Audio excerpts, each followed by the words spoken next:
7 jours après la disparition du Boeing de Malaysia Airlines, on commence enfin à avoir un scénario qui se tient, même si le mystère est loin d'être éclairci.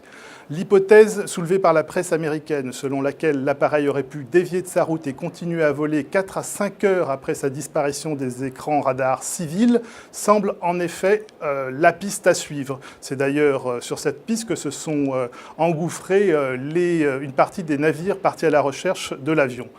L'appareil est manifestement resté en contact avec des satellites, un ou des satellites, même si les systèmes automatiques de l'appareil n'ont pas expédié de message, comme on l'avait affirmé hier. Ce système de détection satellitaire passive permettrait de s'assurer que l'avion était resté en vol, permettrait même éventuellement de connaître son altitude et sa vitesse, mais malheureusement pas, à ce stade, d'établir une localisation précise.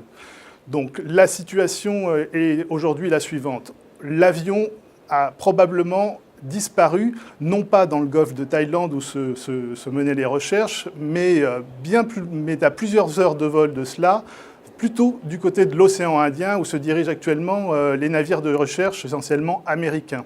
Ce qui risque de compliquer malheureusement considérablement les recherches. Évidemment, la zone est d'abord excessivement vaste, l'océan est beaucoup plus profond. 7 jours se sont passés, les débris qui pouvaient être restés en surface si l'avion s'est écrasé ont pu être dispersés.